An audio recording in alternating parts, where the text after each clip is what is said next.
It was always just a fleeting shadow, gone before he could fully register it. A fleeting glimpse of darkness, gone as soon as he turned his head. It was Elliot gripped his thermos tightly, the metal cool against his fingers, the lukewarm coffee doing little to chase away the chill of the mall. The vast, empty corridors seemed to amplify the cold, making it seep into his bones. He always felt it most keenly at the start of his shift, when the day's warmth had fully dissipated. Like the building itself was sighing, releasing the day's pent-up energy in a long, drawn-out exhale. It settled over him like a shroud, this cold, heavy presence that seemed to cling to every corner and shadow. Southridge Mall, after hours, was not a place for the faint of heart. The silence was almost oppressive, broken only by the occasional creak or distant hum of machinery. Elliot, though, wasn't easily spooked. He had a calm demeanor that served him well in the eerie quiet of the night. He'd taken the night security job because, frankly, it was easy money. The pay was decent and the work was straightforward. Most nights were dead quiet, with nothing but the sound of his own footsteps echoing through the empty halls. He'd do his rounds, check the locks, and maybe catch a nap in the security office if things were slow. The routine was predictable, almost comforting in its monotony. It was monotonous, sure, but that was preferable to dealing with people. The solitude was a welcome change from the chaos of the day. Tonight, however, felt different. The air hung heavy, charged with a strange energy that made the hairs on the back of his neck stand up. The silence wasn't peaceful, but expectant, as if the mall itself was holding its breath, like something was about to happen, something that would shatter the stillness. Elliot shrugged off the feeling and started his patrol, his footsteps echoing in the empty space. He had a job to do, and he wasn't about to let a little unease get in the way. The night was long, and he had miles to walk before dawn. His footsteps echoed down the long, empty corridors. The storefronts, usually so brightly lit and inviting, were now dark and lifeless. Mannequins in the windows stood frozen in grotesque poses, their painted smiles appearing sinister in the dim emergency lighting. The air smelled stale, a mix of cleaning products and the lingering scent of fast food.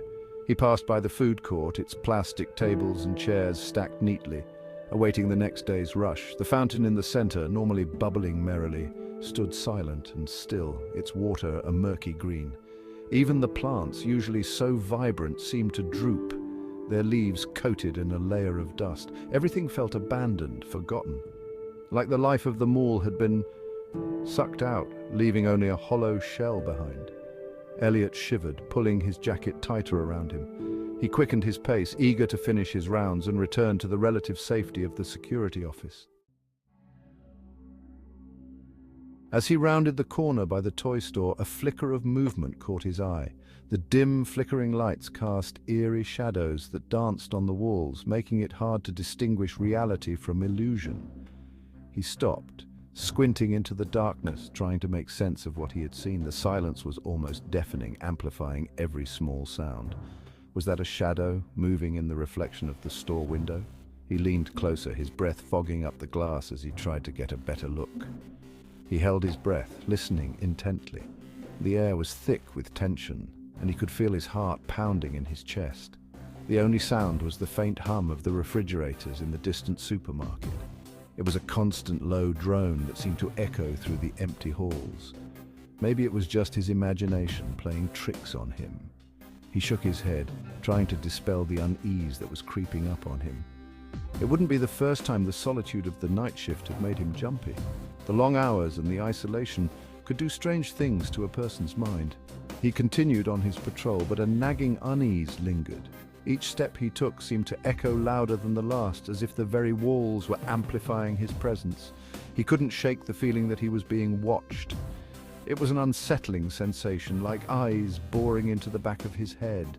Every time he passed a reflective surface, a storefront window, a polished floor tile, he thought he saw something move in the periphery of his vision. It was always just a fleeting shadow, gone before he could fully register it. A fleeting glimpse of darkness, gone as soon as he turned his head. It was as if the shadows themselves were playing tricks on him. He tried to rationalize it. Maybe it was just the play of light and shadow, or perhaps his mind was conjuring up images to fill the void of the empty mall. It was probably just a rat or a stray cat that had gotten in. The mall had been abandoned for so long. It was no surprise that small animals had made it their home, but deep down